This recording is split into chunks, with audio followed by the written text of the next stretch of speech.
لوط علیہ السلام کی تشکیل ہو گئی اللہ کی طرف سے ایک ایسی قوم کی طرف کہ جس قوم میں لڑکوں سے بدفعلی کا رواج تھا. اب دیکھیں ہزاروں سال گزر چکے تھے ابراہیم حضرت آدم علیہ السلام کو دنیا سے گئے ہوئے. بہت بات کا عرصہ ہے ابراہیم علیہ السلام اور آدم علیہ السلام کے درمیان. بہت قومیں آئی ہیں.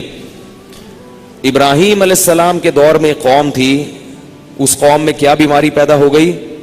لڑکوں سے بدکاری. لوط علیہ السلام کو اللہ نے بھیجا کہ جاؤ اس قوم کو اس برائی سے, وہ شرک بھی کرتے تھے اور لڑکوں سے بدکاری بھی کرتے تھے. پہلے ایک کو یہ بیماری ہوئی, پھر دوسرے کو لگی, پھر تیسرے کو لگی, پھر چوتھے کو لگی. ہوتے ہوتے چند لوگوں کے علاوہ پوری قوم اس گندگی میں مبتلا. لوط علیہ السلام گئے, سمجھایا مگر قوم باز نہیں آئی.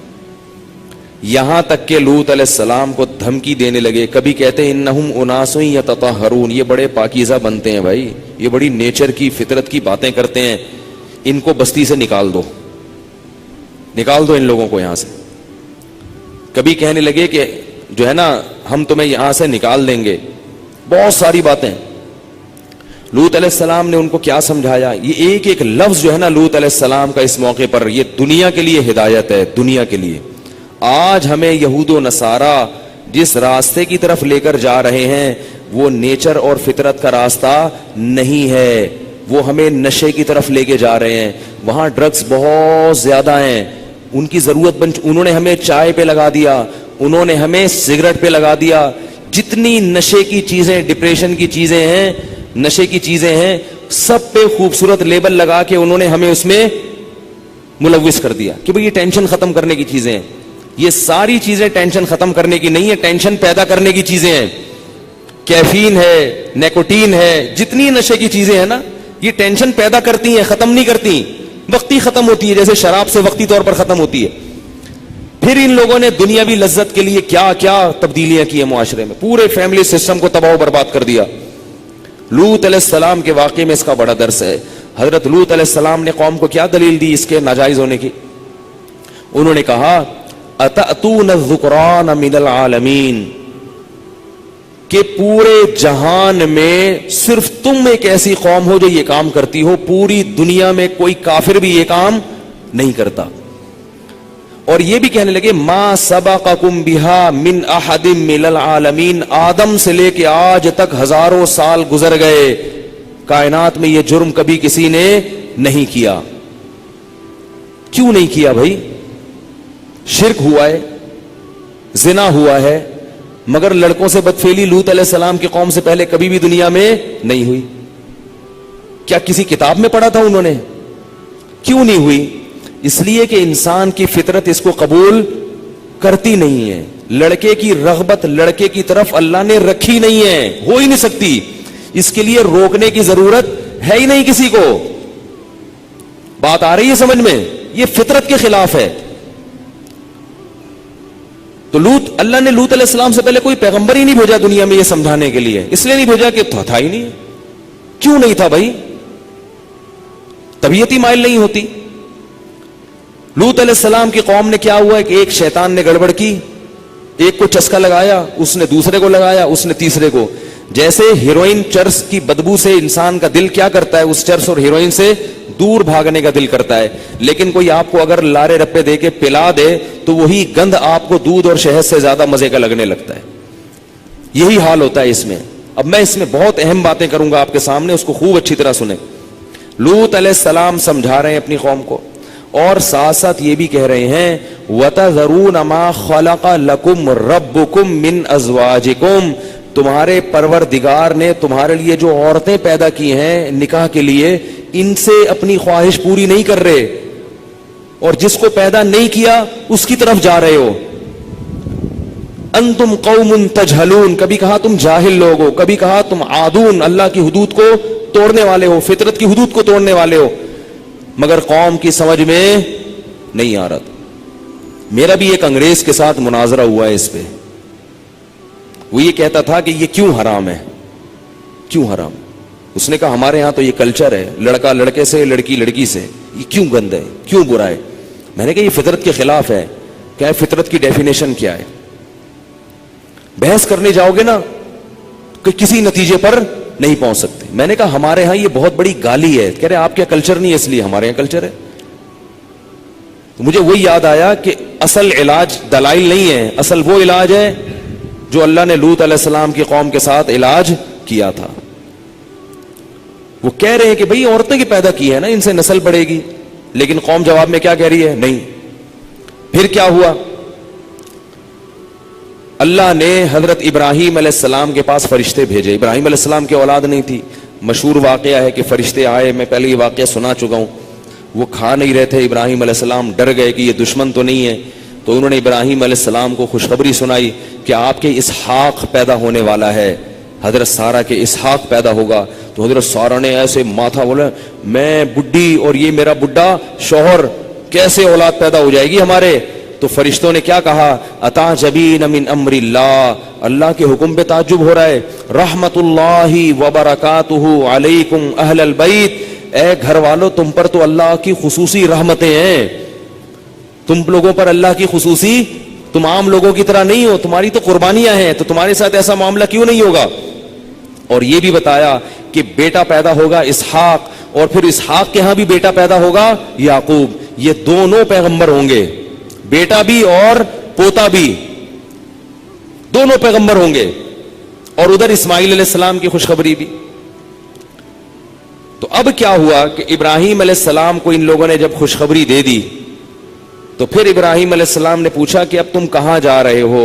تو انہوں نے کہا کہ ہم قوم لوط کی طرف جا رہے ہیں, اور اللہ نے فیصلہ کر دیا ہے, انا منزلون علی ہذہ القریۃ رجزا من السماء, آسمان سے ان پر عذاب آئے گا اور اس پوری بستی کو اللہ تباہ و برباد کر دے گا. قرآن کہتا ہے ابراہیم علیہ السلام کا دل تھا نرم, ان کو اس قوم پہ ترس آنے لگا, پوری بستی تباہ, کیونکہ ان کو پتا تھا کہ اللہ کا جب ایک دفعہ عذاب آتا ہے تو پھر ایسا نہیں ہے کہ دنیا میں مار کے ختم کر دیا, پھر تو جہنم کی آگ میں ہمیشہ ہمیشہ کے لیے جلتے رہیں گے. تو اللہ کہتے ہیں یجادلنا فی قوم لوط, ابراہیم ہم سے لوط علیہ السلام کی قوم کے بارے میں جھگڑنے لگے. بعض دفعہ نا قرآن ایسے الفاظ استعمال کرتا ہے, ابراہیم جھگڑ تو نہیں سکتے تھے اللہ سے, لیکن اتنی لجاجت اللہ سے, اتنی دعائیں مانگنے لگے کہ گویا کیا کر رہے ہوں, اللہ سے لڑائی کر رہے ہوں. یہ قرآن کی بلاغت ہے, یہ بلاغت ہے قرآن کی, ایسے جیسے لڑائی کر رہے ہیں. اور پھر ایک عذر بھی پیش کرنے لگے کہ ان فیہا لوطن, وہاں تو لوط علیہ السلام اور ایمان والے وہ لوگ بھی موجود ہیں, وہ تو سب مر جائیں گے بھائی, یہ نہیں کرو یوں نہیں کرو. تو اللہ نے فرشتوں کو حکم دیا کہ ابراہیم کو کہو, یا ابراہیم اعرض عن ھذا, اے ابراہیم یہ باتیں چھوڑ دو, انہ قد جاء امر ربک, تیرے رب کا فیصلہ آ چکا ہے. وانہم آتیہم عذاب غیر مردود, اب ایک ایسا عذاب آ کر رہے گا جو کبھی رد ہونے والا نہیں ہے. یہ بحث چھوڑ دیا ابراہیم, بس یہ بات نہیں ہو سکتی, کچھ اور کہہ دے ہم سے, وہ تیری دعا مانگ لیں گے, قبول کر لیں گے ہم, یہ دعا آپ کی قبول نہیں ہو سکتی. نحن اعلم بمن فیہا, ہمیں پتا ہے کس کو عذاب دینا ہے اور کس کو ہم نے اس میں بچانا ہے, ہم جانتے ہیں, تو اس بحث کو چھوڑ دیا ابراہیم. یہاں سے یہ فرشتے نکلے ہیں, اس سے پتہ چلتا ہے یہ لڑکوں سے بدفعلی بہت گندا کام ہے, بہت گندا کام ہے, زنا سے بدتر ہے یہ, زنا سے بدتر. ابراہیم علیہ السلام نکلے, وہ فرشتے نکلے, اور فرشتے خوبصورت نوجوانوں کی شکل میں تھے. یہ فرشتے لوط علیہ السلام کے گھر چلے گئے. انبیاء عالم الغیب نہیں ہوتے, حضرت لوط علیہ السلام ان کو پہچانے نہیں, بڑے خوبصورت نوجوان. اب لوط علیہ السلام کی جو بیوی تھی وہ کافر تھی, اس زمانے میں کافر عورت سے بھی نکاح جائز تھا. دیکھو بیوی چونکہ کافر ہے نا, تو گھر کا وہ ماحول نہیں بن رہا جو ابراہیم علیہ السلام کے گھر کا ماحول, بولو نا, بن رہا. نوح علیہ السلام کی بیوی کافر تھی, بیٹا کیا نکلا, کافر. وہ برکتیں, وہ والی برکتیں نہیں ملی جو ابراہیم علیہ السلام کو ملی تھی. اس لیے دیندار لڑکی سے شادی کیا کرو اللہ کے بندو. لوگ حسن پہ مرتے ہیں, آڑی ترچی جو بھی بے دین ہو اس کو اٹھا کے لے آتے ہیں, بعد میں پردہ کرا لیں گے ہم, اس کو بعد میں کرا لیں گے, بعد میں نماز پڑھوا لیں گے. نہیں پڑھے گی تو کیا کرو گے؟ اتنی ٹینشن ہے نا بے پردہ عورت, اگر بعد میں وہ پردہ نہ کرے تو بچیوں کا مسئلہ خراب ہوتا ہے. سارا دن کی چک چک, آپ کہو گے میری بچی پراپر ڈریس پہنے گی اور وہ 2-4 اسٹیکر لا کے چپکا دے گی بچی کے, بس یہی پہنے گی. اتنی مصیبت کی زندگی گزرتی ہے نا. پھر آپ کے سامنے تو وہ پردہ کرا دے گی, اور جب آپ گھر پہ نہیں ہوں گے تو اس کی پٹیاں پڑے گی, تمہارے ابا تو دقیانوس ہیں, پرانے زمانے کے آدمی ہیں. نتیجہ کیا نکلے گا؟ بیٹی کو پردے سے نہ صرف یہ کہ پردہ کرے گی نہیں, باقاعدہ پردے سے نفرت اور اپنے باپ سے بھی نفرت ہو جائے گی. اس لیے جب بھی نکاح کرو اللہ کے بندو, بیوی کیسی ہونی چاہیے؟ دیندار ہونی چاہیے. اس کا بڑا خیال کیا کرو. ہاں اگر ہو شادی کہیں بغیر دیندار کے ہو گئی ہے تو چھوڑو نہیں اس کو, کوشش کرو محبت سے اس کو دیندار بناؤ. اولاد کے بعد بڑے مسائل کھڑے ہونا شروع ہو جاتے ہیں, کیونکہ اولاد میاں بیوی کا الگ الگ مذہب ہوگا نا, بچے بڑے تباہ ہو جاتے ہیں, رل جاتے ہیں. اور جب دین اور دنیا دونوں چیزیں ملیں گی تو اکثریت کہاں جاتی ہے؟ دنیا کی طرف جاتی ہے. دین اور دنیا دونوں چیزیں ملیں گی تو مزہ کس میں ہے؟ دنیا میں. جیسے کافر اور اسلام میں دنیا میں کافر زیادہ ہیں, مسلمان زیادہ ہیں؟ کافر زیادہ ہیں. تو ہمیشہ نیک لوگ تھوڑے رہتے ہیں. تو بچوں کو جب گھر میں دین اور بے دینی دونوں چیزیں ملیں تو زیادہ تر کس طرف جائیں گے؟ بے دینی کی طرف. کہیں گے اس میں مزے ہیں, ابا ہر وقت درود شریف پڑھتے رہتے ہیں, نصیحتیں کرتے رہتے ہیں, نماز کا کہتے رہتے ہیں, پیسے تو دیتے نہیں ہیں. ٹھیک ہے نا, پیسے دیتے بھی ہیں تو اس میں بھی پابندیاں, یہ نہیں کھا سکتے, گٹکا نہیں کھا سکتے, یہ نہیں کھا سکتے, وہ نہیں کھا سکتے. تو اب کیا ہوا ہے کہ وہ فرشتے خوبصورت چلے گئے لوط علیہ السلام کے گھر میں. ان کی بیوی نے, وہ پیسے لیتی تھی لوگوں سے, جا کے مخبری کر دی شہر والوں کو کہ بڑے خوبصورت لڑکے آئے ہوئے. قرآن کہتا ہے وجاء اہل المدینۃ یستبشرون, شہر کے اوباش لوگ خوشی مناتے ہوئے لوط علیہ السلام کے گھر کو چاروں طرف سے گھیر لیا. لوط علیہ السلام نے فرمایا ہؤلاء ضیفی فلا تفضحون, یہ میرے مہمان ہیں, مجھے ذلیل مت کرو. جو غیرت مند آدمی ہوتا ہے نا, وہ مہمان کی عزت کا بڑا خیال رکھتا ہے. تو مر جاتا ہے زمین میں گڑ کے اگر اس کے مہمان پہ کوئی آنچ آئے. اور جو بے شرم ہوتا ہے نا, وہ مہمان کو بیچ دیتا ہے کہ میرے گھر آیا ہوا یہاں سے لے جاؤ. یہ غیرت کی باتیں الگ ہوتی ہیں. تو لوط علیہ السلام نے کیا کہا؟ ان ہؤلاء ضیفی فلا تفضحون, یہ میرے مہمان ہیں, خدا کا واسطہ مجھے ذلیل مت کرو. تو قوم جواب میں کیا کہہ رہی ہے؟ اولم ننہک عن العالمین, اے لوط تجھے جب اپنے مہمانوں کا اتنا خیال تھا, تجھے ہماری عادت کا پتہ ہے, تو نے ان کو گھر میں گھسنے کیوں دیا؟ جب آدمی گناہ کرتا ہے نا تو اس کے پاس بڑے دلائل ہوتے ہیں, سامنے والے سے بحث, ہر بات کا جواب ہوتا ہے اس کے پاس. جب تجھے پتا ہے کہ ہم ایسے لوگ ہیں تو آنے کیوں دیا گھر میں ان کو؟ عزت کا پہلے خیال کرنا تھا نا اپنا. اب لوط علیہ السلام کی کیا, لو ان لی, پھر کہنے لگے ہؤلاء بناتی, یہ میری قوم کی بیٹیاں ہیں, ان کنتم فاعلین, تمہیں اگر خواہش پوری کرنی ہے ان سے شادی کرو. اس زمانے میں 4 سے بھی زیادہ شادیوں کی اجازت تھی, تو بھئی شادیاں کرو نا ان سے, یہ ہے نا عورتیں, ان کو کیوں چھوڑا ہوا ہے؟ قوم جواب میں کیا کہتی ہے؟ ما لنا فی بناتک من حق, ہمیں نکاح میں دلچسپی بولو نا نہیں ہے. خدا کی قسم یہی سوچ آج ہماری قوم کی ہے. خانقاہوں میں مراقبے کروائیں گے, محاسبے کروائیں گے, مدرسوں میں پڑھائیں گے, یونیورسٹیوں میں پڑھائیں گے, جب اس کے دماغ پہ شہوت چڑھے گی اس کو شادی کا مشورہ نہیں دیں گے. اس کو کہیں محاسبہ کرو, مراقبہ کرو, فلاں بزرگ کا بیان سنو, تبلیغ میں چلہ لگاؤ, 4 مہینے لگاؤ. خدا کی قسم لا الہ الا اللہ, یہ وہ سوچ ہے جو قوم لوط کی سوچ تھی, یہ مسلمانوں کی سوچ نہیں ہو سکتی. حرام شہوت سے بچنے کا راستہ اللہ نے شادی میں رکھا ہے, محاسبوں مراقبوں میں نہیں رکھا. نکال دو اس قرآن کو اپنے گھر سے باہر. اتنا میں معاشرے کے خلاف اس چیز میں لڑ کے خود تھک گیا ہوں کہ میں کبھی سوچتا ہوں یا تو میں پاگل ہو گیا ہوں یا یہ سارے لوگ پاگل ہو گئے.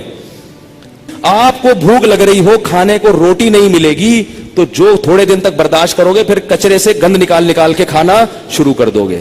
کب تک برداشت کرے گا؟ تو جب مرد اور عورت کی خواہش پوری نہیں ہوتی, نتیجہ کیا نکلتا ہے؟ وہ گند کی طرف جانا شروع. اور ایک وقت تک تو واپسی کا چانس ہوتا ہے, کچھ وقت کے بعد پھر پیسے آ جائیں گے نا, کروڑوں روپے بھی, پھر بھی واپسی کا چانس. تبھی نکاح کے بعد بھی گندگی میں پڑے رہتے ہیں ایسے لوگ. دیر سے جن کی شادیاں ہوتی ہیں نا, شادی کر کے بھی گناہ نہیں چھوڑتے وہ. تو لوط علیہ السلام نے کیا کہا اپنی قوم کو کہ یہ عورتوں سے نکاح کیوں نہیں کر رہے؟ قوم جواب میں کہہ رہی ہے ما لنا فی بناتک من حق, ہمیں عورت سے نکاح میں دلچسپی ختم نہیں ہے. اس سے پتہ چلا کہ گناہوں میں جب پڑو گے تو حلال کی لذت بولو نا, ختم ہو جائے گی, ختم ہو جائے گی. اور یہی ہو رہا ہے ہمارے معاشرے. بیویاں گھر میں بیٹھی ہوئی ہیں اور منہ کالے ہو رہے ہیں باہر جا کے. عورتوں کے اپنی زوجاؤں کو وقت ہی نہیں دیتے, محبت ہی ختم ہو گئی, کیونکہ اتنی گرل فرینڈ ہیں اسے منہ کالے کرا لی ہیں, اتنی عورتوں سے منہ کالا کرنے کی عادت پڑ چکی ہے, وہ شادی سے پہلے پڑ چکی ہوتی ہے. آج کل جو شادی کے بعد کیسز آ رہے ہیں نا, وہ پتہ ہے کیا آ رہے ہیں, شادی ہوئی تو پتا چلا میرے میاں کی اتنی پہلے سے فرینڈس ہیں, اب چند دن تو بیوی کی طرف رغبت تھی, اس کے بعد وہ پرانی والی فرینڈس وہی شروع ہو گئے. عورت پہ کیا گزرتی ہے, عورت سب کچھ برداشت کر لیتی ہے, مگر مرد کی بد کرداری عورت سے برداشت نہیں ہوتی. اس کو یہی نہیں پتا کہ کل کس عورت کے ساتھ دوستی لگائے گا, پرسوں کی. گھر تو ایسے گھر تھوڑی چل سکتا ہے. ایک عورت کی کال ہوتی نا جو ایسے اپنے غم بتاتی ہے, تو میں آپ کو بتاتا, درجنوں عورتیں ہیں. نتیجہ کیا نکلتا ہے کہ ان لڑکوں کو شادی سے پہلے لڑکیوں سے دوستیوں کی عادت پڑ چکی ہوتی ہے, وہ چسکے لے لیے ہوتے ہیں. اب شادی کے بعد پھر وہ کہتے ہیں یار ایک بیوی یہ کیا ہے, یہ درجنوں لڑکیاں, درجنوں لڑکیاں. پہلے ہی سے جب بچہ بالغ ہو تو والدین کو اللہ کا واسطہ دے کے کہتا ہوں اپنے بیٹوں کی بیٹیوں کی فکر کرو. بچہ بالغ ہو, برائیوں میں پڑنے سے پہلے اسے اس کو گھر بار پہ لگا دو. اتنا نیک شریف نکلے گا, دیکھو آپ دعائیں دو گے مجھے, ایسا پیارا بچہ نکلے گا آپ کا, تھوڑے دن میں اس کی اولاد ہو جائے گی, میاں بیوی بچہ, وہ اسی میں مشغول ہو جائیں گے. اس کی کیونکہ اللہ نے انسان کے دل میں فطری طور پر گناہ سے نفرت رکھی ہے. جب اس کی حلال طریقے سے تسکین ہو جائے گی تو فطری طور پر اس کا طبیعت جائے گی نہیں گناہ کی طرف. میرے جو بزرگ ہیں, میرے مشائخ ہیں, 13 14 سال کی عمر میں ان کی شادیاں ہوئی تھیں. ایسی پاکیزہ زندگی انہوں نے گزاری ہے. میرے جو بزرگ ہیں میں ان کی بات کر رہا ہوں, 13 سال 14 سال میں ان کی شادیاں ہوئی ہیں, ایسے پاکیزہ زندگی. تو میڈیا تمہیں جہنم کی آگ کی طرف لے کے جائے گا. تو اللہ نے, وہ لوط علیہ السلام نے کیا کہا کہ نکاح کرو, انہوں نے کہا ہمیں عورتوں سے نکاح میں رغبت نہیں ہے. اب لوط علیہ السلام کے الفاظ سنیں, لو ان لی بکم قوتا او آوی الی رکن شدید, میں اس قوم میں اکیلا ہوں, کاش میرے بازوؤں میں طاقت ہوتی, میں تم سے لڑتا, کاش میری قوم میرا ساتھ دیتی, میں لڑائی کرتا, میں لڑتا, جہاد کرتا, تمہارے خلاف تلوار چلاتا. کوئی قبیلہ ہوتا نا تو میں لڑتا اس کے خلاف. وَيَزِيقُ, تو میں ذاق بہم صدرن, اللہ کہتا ہے لوط علیہ السلام کا سینہ ایسے گھٹ رہا تھا تنگی سے, اتنے پریشان تھے, اتنے پریشان, یہ کیا ہو رہا ہے.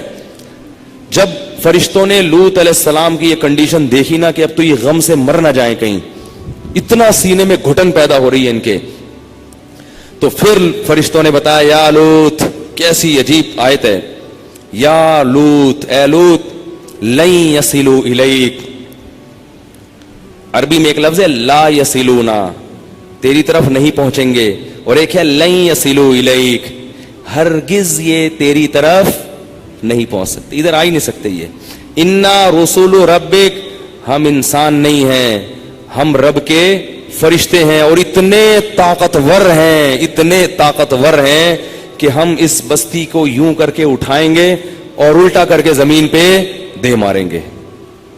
اتنی طاقت اللہ نے ہمارے بازوؤں میں رکھی ہے. یہ کیا سمجھ رہے ہیں؟ اس سے پتہ چلتا ہے کہ جب کسی قوم پر بہت بڑا عذاب آنے والا ہوتا ہے تو گناہ اس کے لیے بہت آسان ہو جاتا ہے. وہ قوم کہتی تھی ہم تو پتہ نہیں کہاں کہاں جاتے تھے خوبصورت لڑکوں کو تلاش کرنے, آج تو گھر میں انتظام ہو گیا. ان کو یہ نہیں پتا تھا کہ یہ وہ لڈو ہے جس میں زہر رکھ کے کھلایا جا رہا ہے تمہیں. تو یہ جو گناہ جو جگہ جگہ کھل رہے ہیں نا, یہ آئس کریم پارلر کے نام پہ زنا کے اڈے جگہ جگہ کھل رہے ہیں, نوجوان لوگ بڑے خوش ہو رہے ہیں کہ یار اب تو کتنا آسان ہو گیا, ایک فون پہ لڑکی گھر آ جاتی ہے. لوگ بتاتے ہیں زنا اتنا آسان ہے بھائی, انٹرنیٹ پہ جاؤ بکنگ کرو, لڑکیاں خود گھر پہ آ جاتی ہیں, پتہ ہی نہیں چلتا. اتنے زنا کے اڈے کھل گئے, اب تو وہاں چلے جاؤ, ادھر چلے جاؤ, آئس کریم پارلر کے نام پہ جگہ جگہ زنا کے اڈے کھلے ہوئے ہیں, پارک بنے ہوئے ہیں, اب تو کوئی روک ٹوک نہیں ہے, لائف کو انجوائے کرو. یہ انجوائے کرنے کے لیے نہیں ہے, یہ خزاں ہے جو بانداز بہار آئی ہے. اللہ جو کھلا رہا ہے پلا رہا ہے, اس لیے نہیں کہ تم زانی بن کے اس کی نافرمانی کرو. اللہ کو زنا سے اتنی نفرت ہے کہ غیر شادی شدہ زنا کرے گا, پکڑا گیا نا, اللہ کہتے ہیں چوک پہ کھڑا کر کے 100 کوڑے مارو, اور شادی شدہ اگر پکڑا جائے تو اللہ کہتے ہیں پتھروں سے زمین میں گاڑ کے ہلاک کر دو اس کو, مار مار کے. تو اتنی بڑی نفرت کی چیز اللہ ایسے کہے کہ چلو لائف کو انجوائے کرو. یہ عذاب کی تیاری ہو رہی ہے, جو جو اس میں لگے گا. حدیث میں آتا ہے کہ قرب قیامت میں فرات کا پانی ہٹے گا اور سونا نکلے گا اس میں سے، اتنا سونا نکلے گا. آپ نے فرمایا جس نے بھی اس سونے کو ہاتھ لگایا جمع کیا اس پر عذاب آئے گا اللہ کا. یہ اللہ کی ایک آزمائش ہوگی جو نبی نے پہلے سے بتا دی. اب بیوقوف ہوں گے نا وہ جو وہاں سے حدیث سننے کے بعد بھی سونا اکٹھا کر رہے ہوں گے، خوش قسمت ہوں گے جو بولیں گے نبی یہ رہنے دو، یہ نہیں لو. تو یہ وہی ہے جب جالوت اور طالوت کا مقابلہ ہوا نا، تو طالوت کے لشکر کو وقت کے نبی نے کیا کہا کہ جس نے نہر کا پانی پیا نا پیاس میں اس پر اللہ کا عذاب آئے گا، وہ لڑنے کی طاقت نہیں ہوگی. اور جس نے نہر کا پانی دیکھا اور پیاس لگ رہی پھر بھی نہیں پیا اس کو اللہ استقامت عطا کریں گے. تو اب مجاہدین جا رہے ہیں، درمیان میں دریا آیا، پیاس لگ رہی ہے، پانی ہے. وقت کے نبی کہہ رہے ہیں کہ اس پانی سے تمہیں پینے کی اجازت نہیں ہے. اب دیکھو کوئی مٹکا آ جاتا، گلاس آ جاتا تو آسان تھا بچنا، پورا دریا اللہ نے چلا دیا، بھیا پی کے دکھاؤ. فشربوا منہ، اللہ فرماتے اکثریت نے پیا، تھوڑے سے لوگوں نے نہیں پیا. اکثریت کو اللہ نے تباہ کر دیا اور ان تھوڑوں سے لوگوں کو اللہ نے جالوت پہ فتح عطا فرمائی، بادشاہ بنا دیا، حاکم بنا دیا. اور اسی میں داؤد علیہ السلام کو اللہ نے پیغمبر بنا دیا. اسی میں داؤد بھی تھے ان تھوڑے سے لوگوں میں. اور ان کو اللہ نے اتنی طاقت دی کہ انہوں نے جالوت کو قتل کیا. اور اللہ فرماتے جب قتل کیا اللہ نے داؤد کو خلافت بھی دے دی اور نبوت بھی دے دی. اور اتنی بڑی خلافت داؤد علیہ السلام کی لوہے کو ان کے ہاتھ میں نرم کر دیا. پھر ان کے بیٹے سلیمان دیے ان کو جو ان سے بھی بڑے بادشاہ بنے. تھوڑا سا مجاہدہ کر لو بھائی، وہ پانی سے منع کر رہے ہیں نہیں پیو، اللہ کہہ رہے ہیں یہ جگہ جگہ آئس کریم پارلر کے نام پہ زنا کے اڈے کھلے ہوئے، نظر نیچی کر کے گزر جایا کرو. نہیں کرو تو جو بچے گا اللہ اس کو نوازے گا، جو جائے گا ایک تھوڑی دیر کے لیے منہ کالا کرے گا اللہ اس کے دل کا سکون چھین لے گا. تو بھائی اللہ کہہ رہے تو رک جاؤ نا بھائی، کیوں جا کے منہ کالا کرے انسان؟ وہاں پہ کیا مل جائے گا تھوڑی دیر کی لذت میں؟ یہی اللہ کی دعوت ہے. اور مجھے بھی اللہ عمل کی توفیق عطا فرمائے، آپ کو بھی اللہ. تو جب لوط علیہ السلام کی قوم نے کہا، فرشتوں نے کہا کہ یہ ہمارے قریب نہیں آئیں گے، اور اللہ نے لوط علیہ السلام سے یہ بھی کہا، فرشتوں نے، اب تو فرشتے اللہ کی طرف سے نمائندہ بن کے آئے ہیں نا، کہ یہ کچھ بھی نہیں کر سکتے. اور صبح صادق کے وقت آپ یہاں سے پہلے نکل جائیں، ہم ان کی آنکھوں کو اندھا کر دیں گے، آپ اور آپ کے ساتھ ایمان والے نکل جائیں. اور پہلے بتا دیا کہ آپ کی بیوی بھی ساتھ میں چلے گی، بھاگے گی آپ کے ساتھ. ہوگا کیا؟ اس قوم کو، انبیاء کو بتایا، تو نبی کو اور ایمان والوں کو بتایا فرشتوں نے کہ جب آپ جائیں گے نا آگے عذاب آ جائے گا قوم کے اوپر. صبح صادق ہوتے ہی عذاب آئے گا. رات یہ یہاں اسٹے کیا ہوا انہوں نے، گول دائرے میں کھڑے ہوئے ہیں. جیسے ہی صبح صادق کی پہلی روشنی پھوٹے گی، جو سحری کا وقت ختم ہوتا ہے جس وقت، تو اس قوم پر عذاب آئے گا. تو پیچھے مڑ کے کسی نے اس عذاب کو نہیں دیکھنا. اللہ کے وعدے پہ کیا کرنا ہے؟ یقین، کہ بس اللہ نے کہہ دیا تو آ رہا ہے. اور بتا دیا الا امرأتک، آپ کی بیوی پیچھے مڑ کے دیکھے گی. وہ تو دیکھے گی نا، پتہ نہیں صحیح بھی ہے کہ غلط. پیغمبروں کی باتوں کو تحقیق کرنا کہ یہ صحیح بھی کہا ہے یہ غلط کہا ہے، کہہ دیا مان لو. وہ دیکھے گی، انہ مصیبھا ما اصابہم، اس کو بھی وہی عذاب آئے گا جو ان کو آیا ہے، یہ بھی ہلاک ہوگی اس میں. لوط علیہ السلام اتنے پریشان تھے نا کہ وہ کہنے لگے صبح تو بہت دور ہے. اتنے ٹینشن میں تھے کہ یار یہ صبح سے پہلے کچھ نہ ہو جائے. فرشتوں نے تسلی دی، الیس الصبح بقریب، فرمائے کیا صبح کا وقت قریب نہیں ہے؟ صبح تو بہت قریب ہے، آنے والی ہے صبح صادق. تھوڑا سا صبر کر لیں. جہاں اتنے سال صبر کیا ہے، اس سے پتہ چلتا ہے کہ لوط علیہ السلام جیسے نرم دل پیغمبر بھی کیا چاہ رہے تھے، قوم کسی طرح تباہ ہو جائے. یہ بڑے بے شرم ہیں. اور قرآن کے الفاظ دیکھو، جب لوط علیہ السلام کی قسم پرسی تھی نا اور وہ قوم پھر بھی لوط علیہ السلام پہ ترس نہیں کھا رہی، تو اللہ نے محمد صلی اللہ علیہ وسلم کو یہ واقعہ سناتے ہوئے قسم اٹھائی، لعمرک انہم لفی سکرتہم یعمہون، اے محمد ہمیں تیری عمر کی قسم، وہ لوگ اس وقت بڑے نشے میں مدہوش تھے، انہیں کسی کی نصیحت سمجھ میں نہیں آ رہی، شہوت ان کے دماغوں پہ چڑھ چکی تھی اور لذت اور شہوت کا تصور ان نے ان کو اندھا کر دیا تھا. بھول گئے تھے کہ بھائی یہ کیا کر رہے ہم. اللہ فرماتے فجعلنا عالیہا سافلہا، کیسے عجیب الفاظ ہیں. فرمایا ہم نے کچھ بھی نہیں کیا. جعلنا عالیہا، عالی کہتے ہیں اوپر کا حصہ، سافل کہتے ہیں نیچے کر دینا. جعلنا بنا دیا ہم نے، عالیہا زمین کے اوپر کے حصے کو، سافلہا نیچے. ایسے زمین کیا کر دی؟ پوری الٹ دی. زلزلہ آیا تباہ کر دی. ایک روایت میں آتا ہے, مجھے اس کی سند کی تحقیق نہیں ہے, کہ اتنا اوپر زمین کو اٹھایا گیا ہے کہ آسمان کے فرشتوں نے ان کے جانوروں کی چیخ و پکار سنی ہے, اور وہاں سے اٹھا کے زمین کو الٹا دے کے مارا ہے. اور پھر وَأَمْطَرْنَا عَلَيْهِمْ حِجَارًا, اور ہم نے پھر آسمان سے پتھروں کی بارش برسائی ہے. اب علماء کہتے ہیں کہ جب قوم پہ زلزلہ آ گیا تو پتھر برسنے کی کیا ضرورت ہے؟ ان کے نام و نشان کو ختم کرنے کے لیے. اور بعض علماء کہتے ہیں پتھر پہلے برسے تھے اور زلزلہ بعد میں آیا تھا. دونوں قول ہیں. اور پتھر کے بارے میں قرآن کہتا ہے کہ ان پہ وہ نشان زدہ پتھر تھے, عام پتھر نہیں تھے, نشان زدہ, کہ کون سا کس خناس کے سر پہ لگے گا جا کے. ہر پتھر پہ جو ہے نا وہ اللہ کی طرف سے علامت تھی کہ یہ والا پتھر اس کے سر پہ, یہ والا پتھر اس کے سر پہ لگے گا. تباہ کر دیا اللہ نے. اور اللہ نے پھر کہا وَإِنَّكُمْ لَتَمُرُّونَ عَلَيْهِمْ مُصْبِحِينَ, صحابہ کو کہا کہ تم لوگ جب لمبے لمبے سفروں پہ جاتے ہو تو تم لوگ لوط علیہ السلام کی قوم کی بستیوں کے قریب سے گزرتے ہو. دیکھ لو ان کے کھنڈرات کو, آج بھی موجود ہیں وہ بستیاں, آج بھی ان کے نشانات موجود. تو اس لیے بھائی لڑکوں سے بدکاری بہت گندا عمل ہے. بعض لوگ برطانیہ, دیکھو کتنا گندا عمل, اور غیر مسلموں کی حالت دیکھو. ان کے ہاں بعض دفعہ ویزا اس پہ ملتا ہے کہ کوئی بدفعلی کا مرتکب ہو, اس پہ ویزے مل جاتے. تو یہ قومیں ہیں جن کو ہم فالو کریں گے. برطانیہ کا ویزا بعض دفعہ اس پہ ملتا ہے کہ گے ثابت ہو جائے وہ آدمی, میڈیکل ٹیسٹ ہوتا ہے, گے ثابت ہو گیا ویزا مل جائے گا. تو یہ وہ قوم, برطانیہ جاؤ ضرور, فالو نہ کرو بھائی. یہ قومیں اس قابل نہیں ہے کہ ہم ان کے راستوں پہ چلیں. یہ تو اس عمل کو قانونی اجازت دے رہے ہیں, اس عمل کی جس عمل پر اللہ نے قوم کو تباہ کر دیا, اور اس کو قانونی اجازت دے رہے ہیں. اسی طرح لڑکیوں کا لڑکیوں کے ساتھ یہ عمل کرنا, یہ بھی بہت برا ہے. ایک راستہ ہے, وہ صرف کیا ہے؟ نکاح کا, بس. اس کے علاوہ سب بند کر دیا اللہ نے راستہ.